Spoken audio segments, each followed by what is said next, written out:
Saludos, República Dominicana. Soy José Eliseo Almanzar. Esto es Paneo Semanal. Dando, como siempre, en primer lugar, las gracias a Dios por permitirnos estar aquí con ustedes y a ustedes por concedernos el importantísimo honor de escucharnos por esta Sol 106.5 FM, de vernos en YouTube, en nuestro canal Paneo Semanal y en el canal de Sol 106.5 y de seguirnos en nuestras redes sociales Paneo Semanal.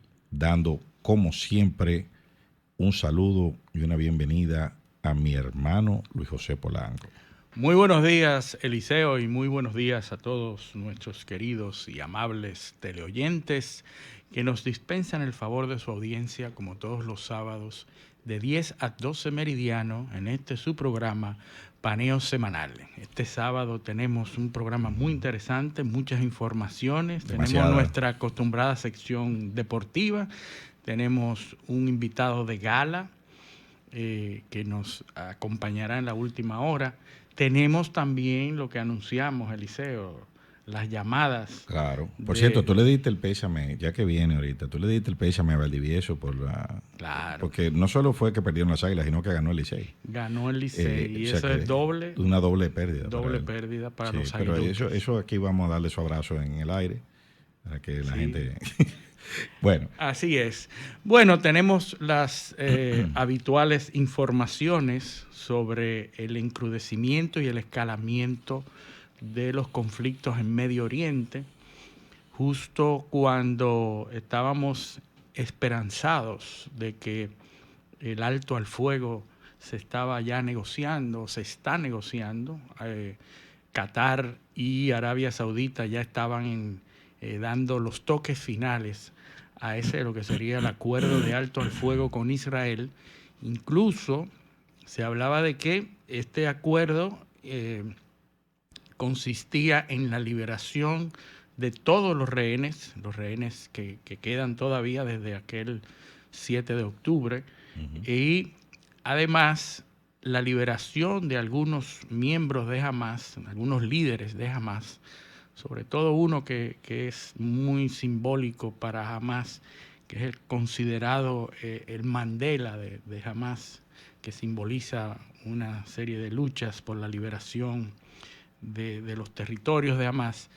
Pero en el albor y ya casi terminando de darle forma a esos acuerdos, pues se produce un ataque que termina con 3 soldados norteamericanos muertos, un ataque en Jordania, en una base norteamericana. Un ataque muy extraño. Muy extraño, que lo primero que hizo Irán fue no responsabilizarse de eso.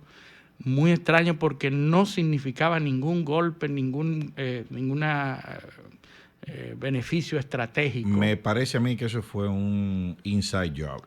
Pudiera ser porque lo vemos en todas las películas, claro, ¿verdad?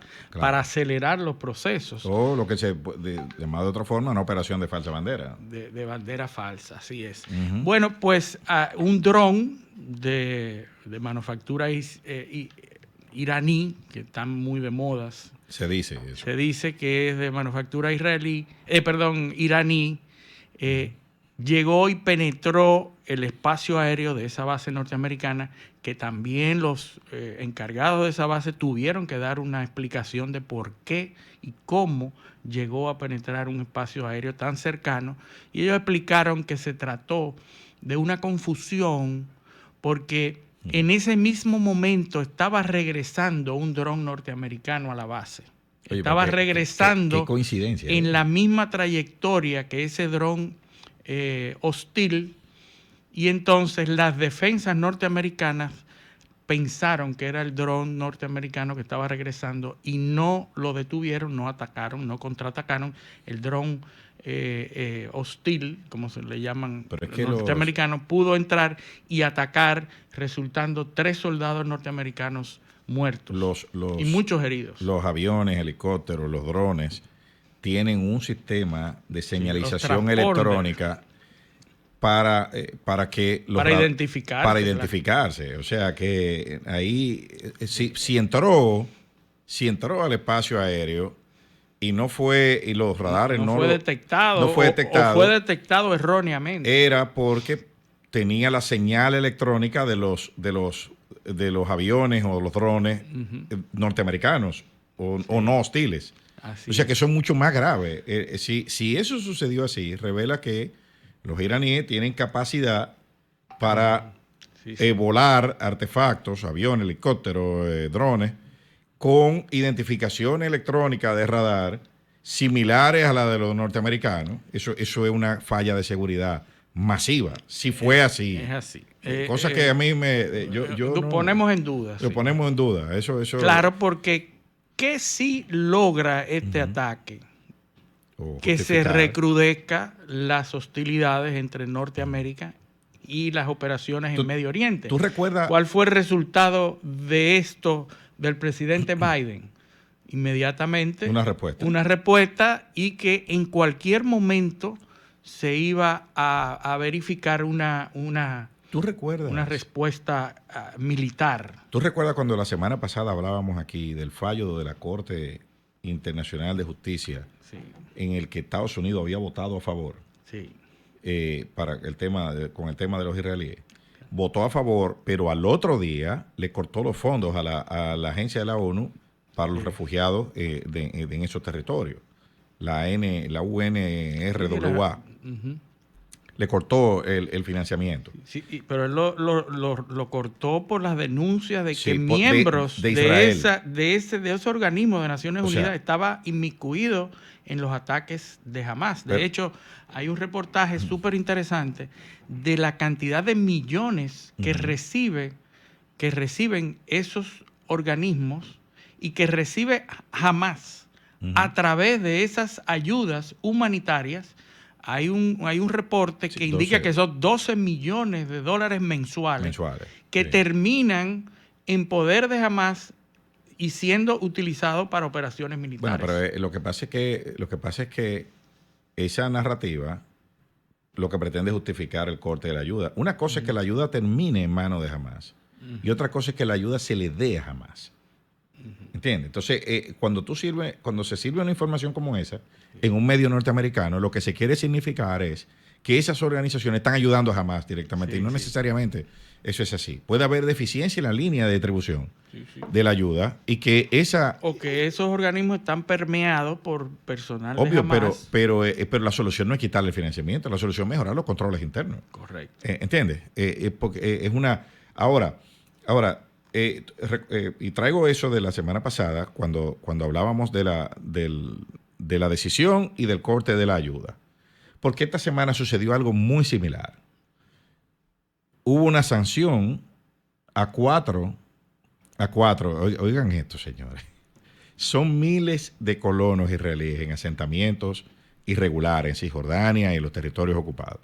Pero los Estados Unidos sanciona a cuatro de ellos por incursiones no autorizadas o ilegales en territorios ocupados, porque esa es la vertiente 2 de ese conflicto, que es la que ya se está desarrollando. Sí, la semana pasada vimos cómo algunas organizaciones de Israel están aprovechando este conflicto para iniciar asentamientos en territorios palestinos. ¿Y de quién son partidarios esa gente? De Netanyahu. De los radicales de ultraderecha. Correcto, porque esa es la estrategia que se utilizó en Cisjordania y que se utilizó en otros territorios para desplazar a los palestinos a los asentamientos palestinos. Ahora ese conflicto que era una escalada bélica de autodefensa viene a un matiz de una guerra civil. De desestabilización interna. Entonces, Estados Unidos obviamente está preocupado ¿y cuál es la preocupación? Que hay una guerra regional, que es lo que hay ya. Ya hay una guerra regional, ya hay 7 países que están involucrados. Donde habían 4 países hace 100 días, ahora hay 7. Y si lo medimos en términos territoriales, ahora hay un territorio que es 20 veces más grande o 30 veces más grande que lo que había hace 100 días, involucrado en guerra. Metidos activamente entre un conflicto militar. Irán, Irán, vienen los países antes de este conflicto, o sea, no países enemigos, países donde habían hostilidades, ataques. Solamente antes de empezar este conflicto en Israel, vamos a ponerlo, vamos a ponerlo Israel, frontera del Líbano. Pero bueno, con combate activo estaba Siria, estaba el Líbano, Israel. Y vamos a poner Israel, porque tenían escaramuza. Ahora, después del 7 de octubre. Después del 7 de octubre están Israel, Siria, Jordania, el Líbano, Irán, Yemen. O sea, he mencionado 6. Y bueno, Irak, porque Irak hay que no estaba. Ocupado por rebeldes. Irak que no estaba. Son 7 países. Sí. Si lo miden en términos de kilómetros cuadrados, el territorio es 30 veces mayor ahora. El territorio que son en conflicto es 30 veces mayor que lo que era el 7 de octubre. Entonces, hay una guerra regional que era lo que quería Netanyahu. Sí. Y es lo que quieren los Estados Unidos. ¿Por qué? Porque eso es lo que justifica el apagar la protesta pro-palestina. Nosotros hicimos hace un tiempo, mencionamos la proporción de las protestas pro-palestinas versus la protesta pro-israelí. Y en ese momento, antes de que los periódicos europeos publicaran los miles de muertos que hay, las Naciones Unidas, ahora el UNICEF dice que hay 17,000 menores no acompañados, o sea, que han quedado solos. Sí. Si cuentan los otros miles de niños que hay que han perdido la vida en este conflicto, estamos hablando de una catástrofe humanitaria de dimensiones no vistas en el pasado reciente. Pero antes de todo eso, de que todas esas estadísticas se publicaran, ya el 86% de las protestas en el mundo eran pro-palestinas. Sí. Entonces, Estados Unidos necesita desesperadamente, porque le está costando capital político a los demócratas. Esa cacería de brujas de la que hablamos hace 2 semanas, que se dio en Harvard y en otras universidades, está directamente conectada con eso, porque Qatar financia universidades, pero también los israelíes. ¿Entiendes? Entonces, y el resultado es que hoy no hay protestas pro-palestinas. No, eso se apagó. Se han apagado después del escalamiento de este conflicto. Exactamente. En el Medio Oriente. ¿Por qué? Porque tú necesitas prenderle fuego a esa zona completa para que entonces justificar la narrativa. Bueno, y es peligroso esto porque se está creando lo que se denominó en algún momento la alfombra persa. Exactamente. La alfombra persa es una franja que va desde Teherán, desde Irán hasta el Mediterráneo a través del Líbano, ¿verdad? Y termina en el Líbano. Cuando ustedes ven eso, me parece y me recuerda el imperio persa, el imperio de Darío, cuando Alejandro Magno, ¿verdad? De Ciro el Grande. De Ciro el Grande. Y este gran imperio fue el mayor imperio del mundo en ese momento, 300 o 400 que déjame años decirte una cosa, antes de Cristo. Eran mucho más adelantados. Sí, culturalmente era la meca de la civilización. Las civilizaciones micénicas y minoicas, que eran los antecesores de los griegos. Así es. Los persas eran mucho más adelantados. Mucho más ricos culturalmente, hasta que llega Alejandro Magno y ocupa y gana terreno llegó hasta la India. Estamos hablando de las civilizaciones minoicas y micénicas. Estamos hablando de 1500 años antes de Cristo, más o menos, 2000 años. Sí, o sea que todavía estábamos en la edad de bronce. Cuando inició Alejandro Magno eran alrededor de 500 o 600 años antes, de Cristo. Alejandro Magno lo que hace es conectar a Occidente con al someter a Darío y apoderarse de todos esos territorios. Entonces ahí comienza la occidentalización Así es. Pero cuando ustedes ven esto, ¿y por qué esto es relevante? Porque cuando nosotros hablamos de los árabes y de los musulmanes, no tomamos en cuenta que son los persas, que son previos a los musulmanes, previos al Islam. Los persas, que están representados por Irán, esa cultura que ahora está enfrentada con los árabes, porque antes existían los persas y los árabes que estaban en la península arábica. Claro. Eran nómadas y eran beduinos, o sea, no había Estado. Ahí no existía, el concepto de Estado no existía ahí, en la península arábica. Correcto. Entonces, el peligro de esta escalada es que eso tome forma y se consolide como un espacio de conflicto contrario a Occidente, ¿verdad? Y se dé esa, le llaman la gran creciente, que es desde Irán hasta el Mediterráneo. Y eso es muy peligroso porque se puede convertir en una guerra interminable. Porque es muy difícil atacarla estratégicamente y vencerla. Por eso es que en Siria hay al menos 7 facciones combatiendo. Sí. ¿Por qué? Porque si ven el mapa de Siria, se van a dar cuenta de que Siria es la costa, después Siria e Israel son los que tienen la mayor costa en el mar Mediterráneo. Sí. ¿Entiendes? Entonces, el enclave geoestratégico que es Siria, que es una costa y después un desierto. Así es. Y hay una conexión familiar entre los iraníes. Recuerden a Soleimani, que fue atacado Qasem Soleimani, que fue atacado por un misil en el gobierno de Trump. Ese señor que lo mataron en Irak. En Irak. Y ese señor, que es la máxima autoridad, el líder máximo iraní, tiene una hija casada con el máximo líder de Hezbollah. Él era el general jefe de la Guardia Republicana iraní.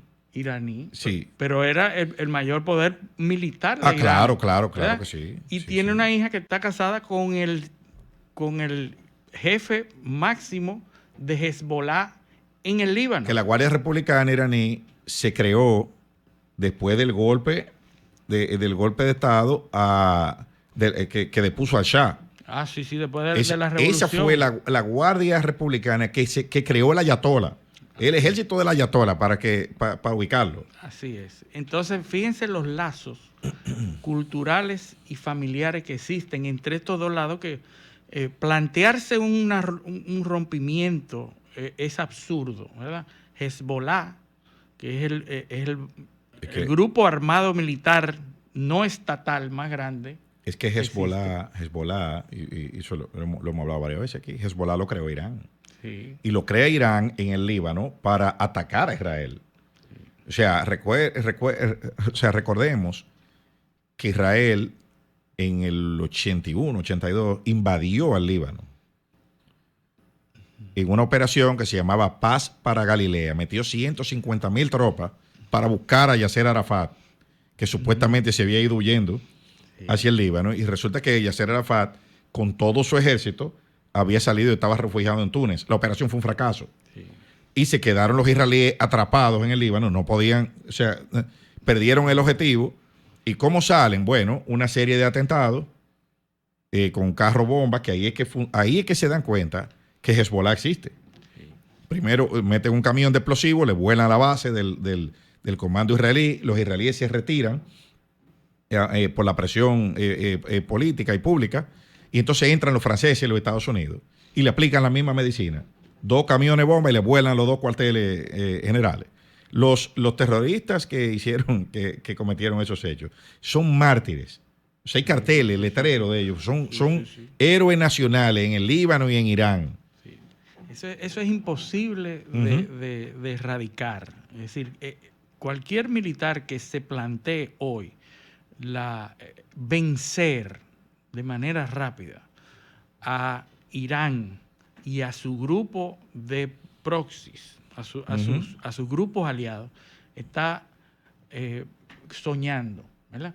Hoy los norteamericanos están pronunciando, los antiguos generales, hablando es un error, Luis, atacar directamente a Irán. Para que nuestros oyentes tengan una idea, solamente Yemen es Yemen es del tamaño de Francia. Sí. Yemen mide 555.000 kilómetros cuadrados. Y Francia mide 550.000. Ucrania mide 600.000 kilómetros. O sea, es para que la gente tenga una idea. Sí, que no han podido Norteamérica y la OTAN Reino Unido completa. No han podido detener los ataques hutíes. Porque los hutíes controlan el 40% de Yemen. Son 200.000 kilómetros cuadrados. Sí, y a pesar de la presencia norteamericana y de Reino Unido en el estrecho de Bab el-Mandeb, no han podido detener, porque no se trata de piratas, como habíamos hablado de Somalia, en botecitos con motores. Se trata de helicópteros. Eso es esa es la visión que la propaganda norteamericana ha querido vender en el cine. No es así. O sea, eso es un ejército que hay ahí con armas y cohetes y helicópteros. Por ejemplo, para que tengan una idea, Irak, porque tú ves lo que los mapas engañan el ojo. Irak es casi 120.000 kilómetros más pequeño que Yemen. Irak tiene 438.000 kilómetros. O sea, tú estás hablando de dos países, Yemen e Irak, que tienen casi 1 millón de kilómetros cuadrados. Sí. O sea, fíjate lo difícil que es controlar eso. Sí. Y te estoy hablando solo de dos países. Y ahora toma mayor relevancia el vacío de poder que deja Saddam Hussein. Así es. Que permite ahora que Irán pueda operar en territorio iraquí y pasar al otro lado, a Siria y después al Líbano. Entonces, ese conflicto regional que hay ahí, atizado por Israel, porque la derecha israelí necesita un conflicto permanente para poder quedarse en el poder. Para unificar también a lo interno. Que es lo mismo que está pasando en Ucrania, que en el otro bloque vamos a decir qué es lo que está pasando ahí, que esta semana se llevaron ya al comandante de las Fuerzas Armadas. A un comandante de las Fuerzas Armadas, y hay otro que van a destituir prontamente. Pero eso cuando nos toque Europa lo vamos a analizar, porque hay un tema ahí que está conectado transversalmente con todo eso. Pero en síntesis, y para cerrar el tema con Oriente Próximo, esa situación está, bueno, si no se salió de las manos ya de Occidente, está a punto de salirse de control. Sí. Y el miedo de Occidente, que era que se creara el tercer eje, que es el eje Irán, ahora al parecer se está materializando, no por la retórica que se escucha, sino por las acciones. Las acciones son las que te están diciendo la dimensión de ese problema y lo profunda que están las raíces iraníes metidas en toda esa región. Y cuando usted ve a un gobernante diciendo lo que no quiere, es por el peligro de que se produzca. Porque exacto. Biden lo que acaba de decir es que no quiere escalar el conflicto ni atacar. No, porque no. E Irán está diciendo lo propio. Ambos diciendo, pero vamos a responder. Claro.